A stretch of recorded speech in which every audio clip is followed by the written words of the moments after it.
Americans resided here at ito ang ebidensya, ang Baguio Country Club. It was established 1905 by an American named William Cameron Forbes.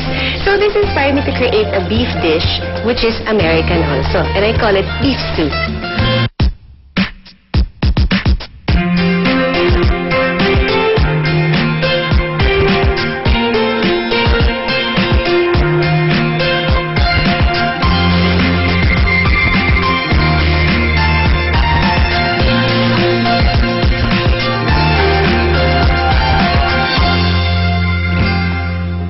Okay, so for the first part of our beef stew, mag-mise en place muna ako. Here we have yung potatoes natin. Peeled na siya. So let's just cube this. Not too big na lang since our cubes also of the beef are not too big. Tapos you have to make sure na ibabalik ninyo sa water yung potatoes kapag hindi pa gagamitin or lulutuin kasi nangingitim din ang potatoes. Then if you notice, yung version ng Filipinos nito, yung mechado. Kasi diba parang beef stew din yung mechado sa atin. So let's just peel the carrots. When you buy carrots, make sure na hindi yung bukbuk yung bilhin ninyo or yung may bad spot or bad side. Tsaka you can tell naman when buying carrots sa mga groceries that you can tell kapag bago siya yung sobrang orange niya. Very bright and vibrant yung pagka-orange. Ka-quarter na natin yung malalaki para bite size. And then now we have the red bell pepper.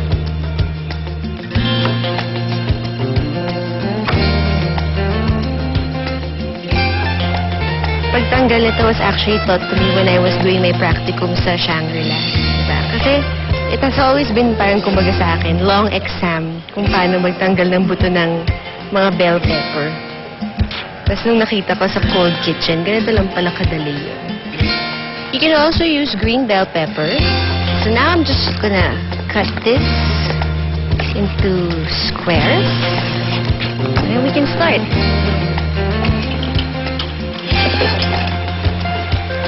Let's just heat up my oil.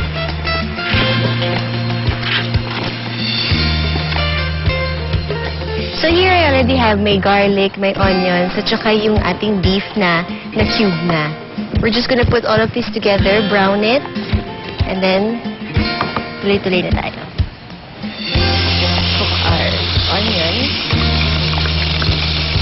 Get this to caramelize.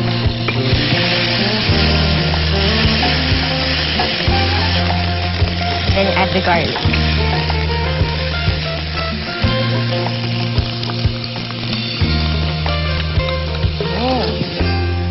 Mga talaga ng onions and garlic kapag niluluto. Okay, so while this is cooking, let's try to drain this one.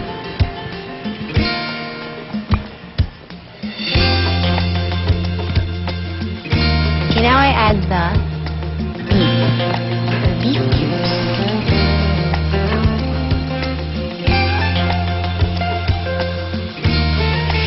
You can just use sirloin or tenderloin. Or yung pang beef brisket, actually pwedeng gamitin yun. In the groceries kasi kapag bumibili ka ng beef, meron doon yung mga beef cubes or pang beef brisket. Naka-label na siya. And we'll add in na rin the carrots and potatoes. Stir lang natin to. If you want to actually marinate your beef bago iluto, pwede na din. You can put salt and pepper with some thyme and rosemary. It will add flavor also to your beef. We'll just wait for this to brown bago ko ilalagay yung stock natin at saka yung beer. The beer kasi will add flavor. It's like, instead of using wine, like red wine or white wine, beer naman yung gagamitin natin. Okay, so now I add the red bell pepper. Although hindi red sauce yung beef stew natin, this will still be creamy and soupy. Because we're gonna add later the beef stock, tapos lalagyan natin ng beer, and then we're gonna add in Carnation Evap. so here we have 1 can of beer.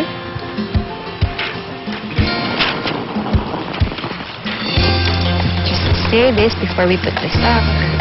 You'll know kapag okay na yung beer ninyo because diba syempre, if you're gonna cook for kids, tapos let's say may alcohol, it's okay. Because the alcohol gets cooked, so nawawala yung alcohol content ng dish ninyo. So, if you think na papakainin yung mga bata, it's okay. Don't worry about it. And then I'm gonna add in 1 cup of beef stock, or chicken stock. So, let's boil this, and then kapag nag-boil siya, lower the heat, let it simmer, and then maya-maya, we'll flavor this with our paprika and carnation evap. This will take around an hour, mga 1 hour to 2 hours until we get the beef very tender and then maluluto na yung ating carrots and potatoes. Don't worry because hindi ito yung part of the meat or the beef na kapag niluluto niya ng matagal, tumitigas. No, this is the part na kapag niluluto niya ng mas matagal, mas lumalambot, mas nagiging corned beef siya.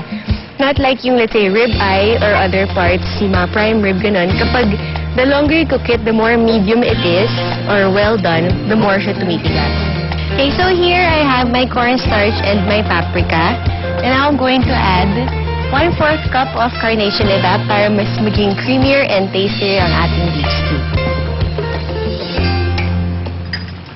Since I'm only gonna be using 1/4 cup of carnation evap, yung extra or excess natin from the carnation can, what we're gonna do is put it in another container, microwavable container or glass, and then seal it, keep it in your refrigerator until you need to use it again. And this will last for about 1 week pa. Mix this here.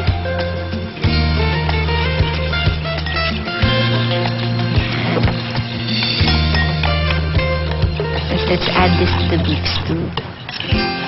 Dito ko rin ilalagay yung ating salt and pepper. So, all the seasoning is put together.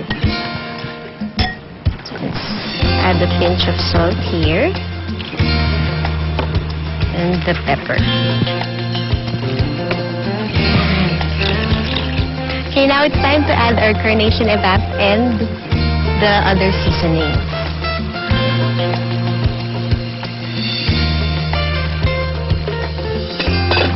Mix lang natin mabuti ito.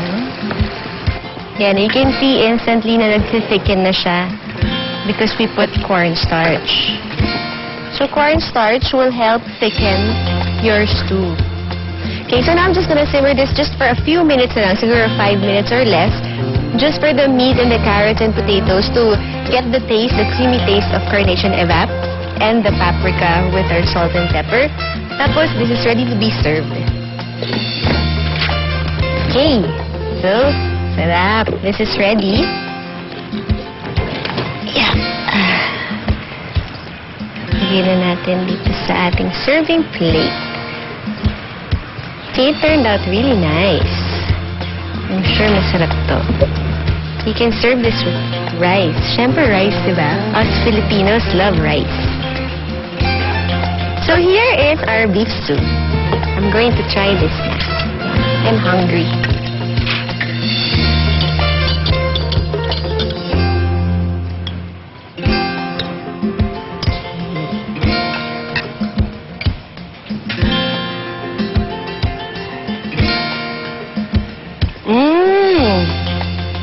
Very good. I love its creaminess because of carnation evap. It makes the beef stew really tasty. Plus, it adds that milky touch instead of having a tomato-based soup.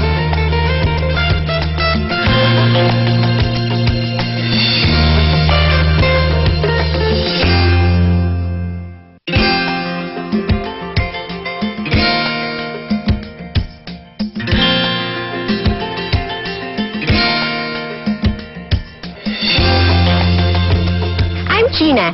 Join me again next time as I turn ordinary dishes to my favorite recipes. My favorite recipes is presented by Carnation, the cooking.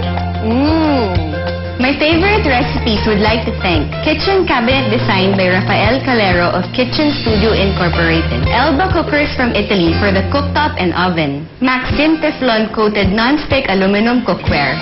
Massflex knives, gadgets, and utensils. Cookworks. Emarflex, Baguio Country Club, Baguio City. Aquabest, Cafe Isabel, Center for Asian Culinary Studies, Buenissimo, Chef Gino's Gourmet, Yummy Bunny, Folded and Hung. Vermont. Mango. Mosaic.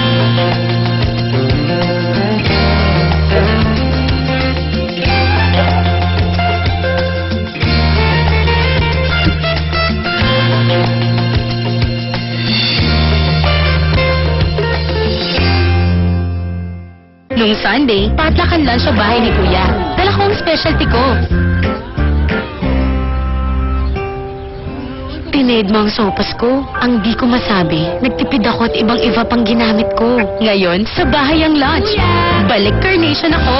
Now made tastier kaya perfect sa sopas, drink at dessert ko.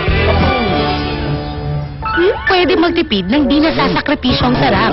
Balik sarap, balik carnation. The cookie